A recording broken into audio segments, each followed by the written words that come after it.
He was a Renaissance man. That's what folks said about Scotty Seegers. Some of us can claim to be a jack of all trades, but a master of none. Scotty had to master anything he took on, or he just wouldn't put his name to it. In the relatively short span of 56 years, he did more than any 10 average men in their lifetimes. He became a lifelong student of ancient history. He was fluent in French. He studied classic Greek and philosophy, while simultaneously becoming an accomplished bicycle and motorcycle racer, an air show pilot, and a master mechanic. But most importantly, he became a friend of his fellow man, helping where help was needed, providing guidance and providing direction.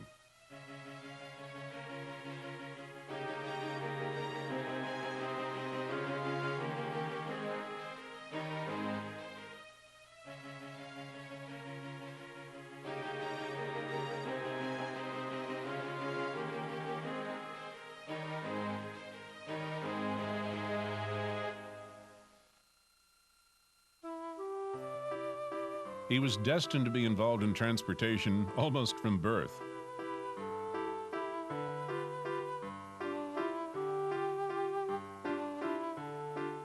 His parents, William and Nancy Seegers, lived in New York State when Scotty was born, but later moved to Northern Virginia, where he and his sister Mary grew up. William was a handsome, charismatic, and very complex man who divorced his mother when Scott and Mary were still in their teens. The two children relied heavily on one another for companionship and maintained a close relationship throughout their lives.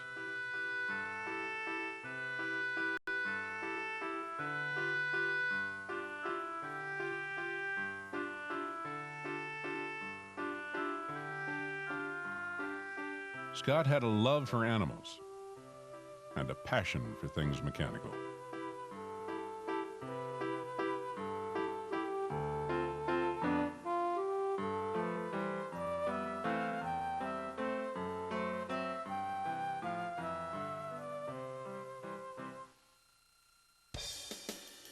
Scotty's bohemian years are best remembered as a time for building strong muscles, driving cool cars, owning powerful motorcycles, and hanging with good-looking chicks. It was also a time to try to find his own identity and his own way, with very little help from his folks. Bicycling was a family tradition of sorts. His grandfather even had that three-seater you just saw.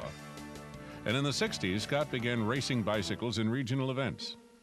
As always, he approached the challenge with complete dedication, and he won with regularity.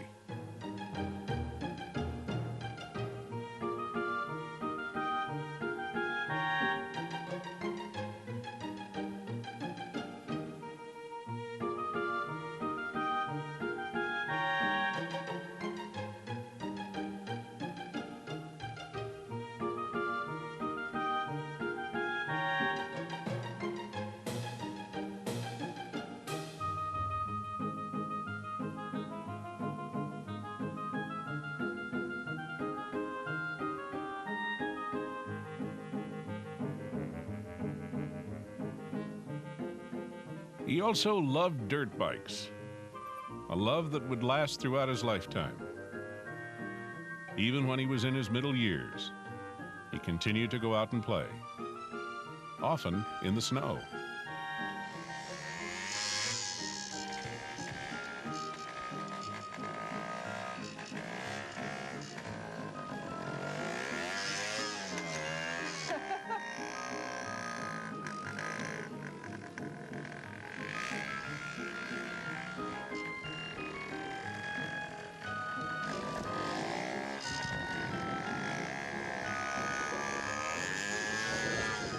Whoops.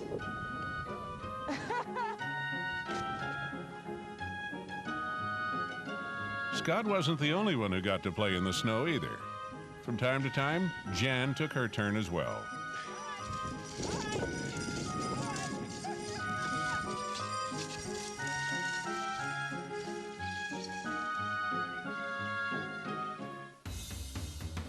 Motorcycle racing was another passion of Scotty's, something he took very seriously. Occasionally, it also hurt very seriously.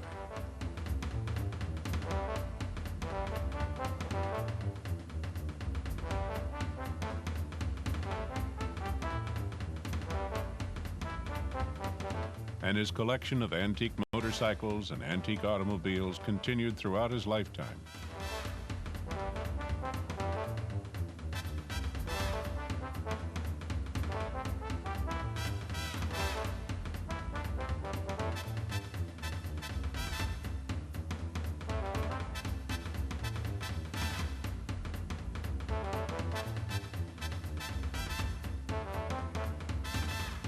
But when you like motorcycles and automobiles as much as Scotty did, you have to love airplanes. And from childhood, his earliest years, Scott always did.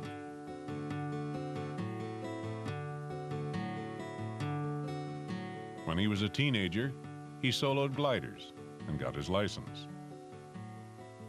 Later on, he went to get his fixed-wing license and soon became the proud owner of a wonderful Cessna that he kept throughout the balance of his life. But an airplane's not complete unless you can carry a motorcycle in it, is it?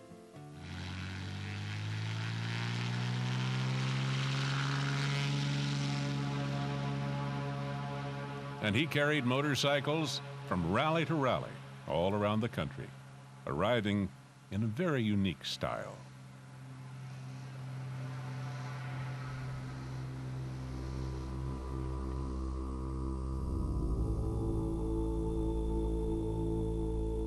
In 1978, Scott made a trip around the world. He chose to do it Scotty's way. That's the hard way. He walked part of the way, took tramp steamers, but enjoyed the trip tremendously. In the mid-'80s, he bought a beautiful farm in Fauquier County. He built a runway and eventually a hangar.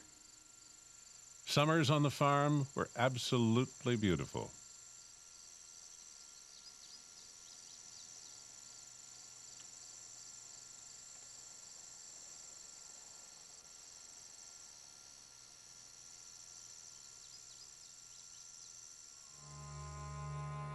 Winters, on the other hand, could be harsh and filled with dark spirits.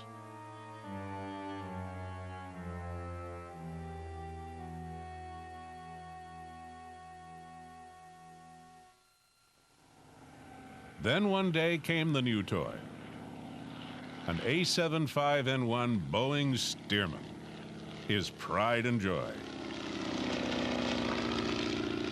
Not content with just flying this antique aircraft from World War II, he gave rides to all of his relatives and friends, but his real aspiration was to join the nearby Flying Circus Aerodrome in Bealeton, Virginia.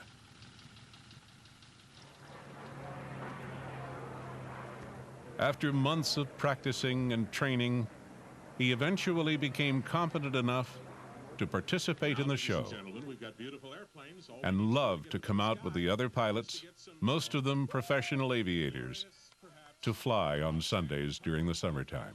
The golden age of aviation from the barnstorming capital of the world.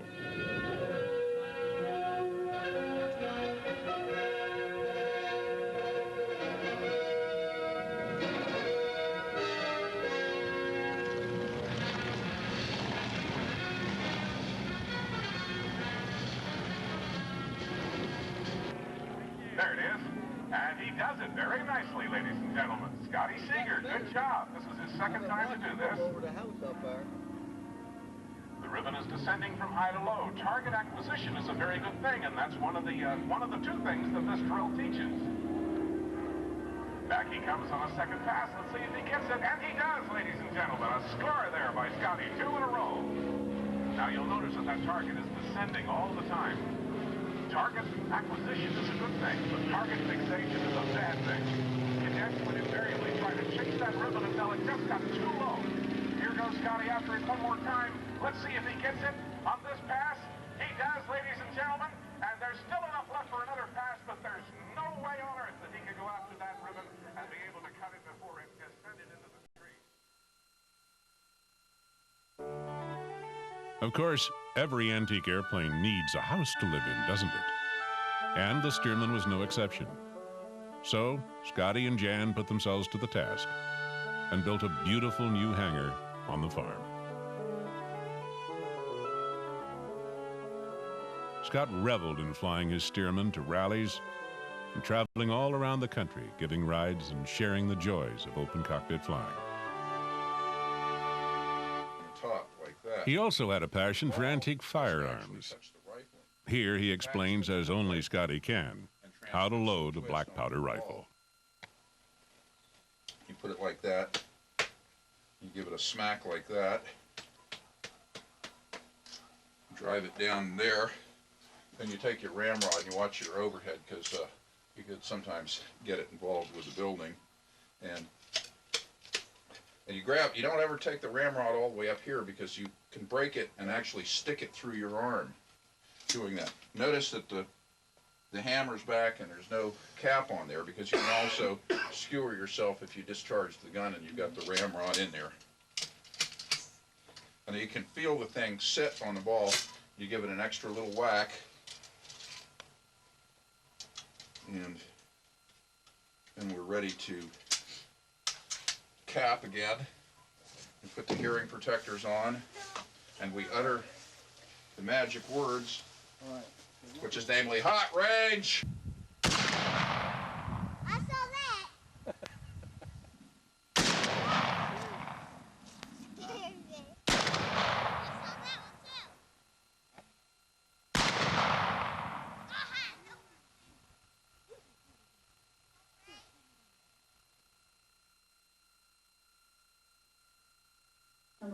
one too. Scott also had a passion for all creatures, great and small. He loved all kinds of animals, even when they weren't really lapdogs. Hi, Nipper. He's a lapdog. He's a good lapdog. Oh, Jan, I'm having a hard time breathing. I feel this weight in the middle of my chest. You don't suppose it's my heart, do you? You're gonna have a hard time walking after this, too. He loved mares and foals. He had a pet raccoon, a bunny rabbit named Bush Hog. And he even got involved with helping to rescue a lion from a local petting zoo. Here it's tranquilized. Scotty was an expert snake handler and helped people throughout the county with snake problems.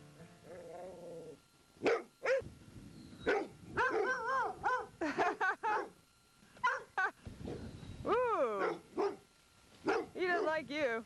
Here he shows some friends how to safely catch a snake. And pin his head down like that. And then you roll up.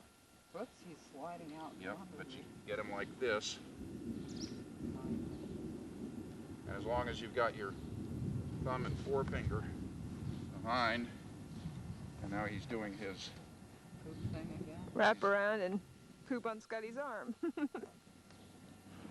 oops, did you hear that? He made a noise. Hurting him, Scotty. No, I'm not hurting him. Well, he cried. No, he exhaled. All right, whoa, you're gonna go out of the camera frame.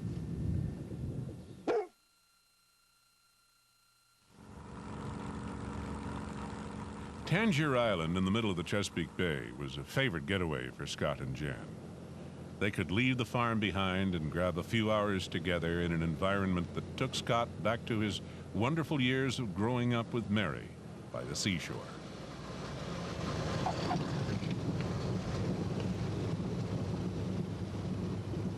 So that wasn't bad, was it? No, not at all. There's the speed bumps.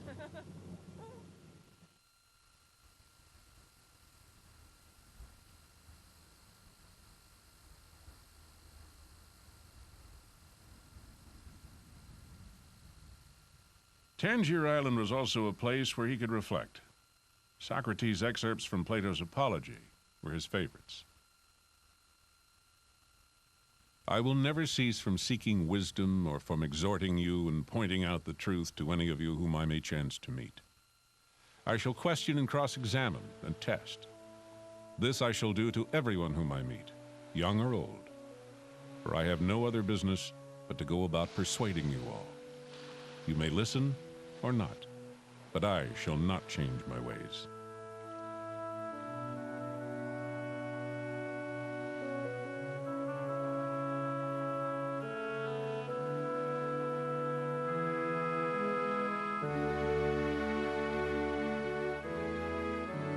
Scotty rode with Jan from time to time, although he was never really comfortable on a horse. Likewise, Jan never felt completely at ease in Scotty's plains. Come on, squeeze with both legs. Act like you mean it. Right. There you go. There you go. But Scott and Jan were very comfortable with each other. Watch, Evan, trust. And Jan was always riding by his side, her ever-present video camera there to capture the moment. A famous orator once summed up this story when he wrote, "When it's all over, I shall not remember the words of my enemies so much as the silence of my friends."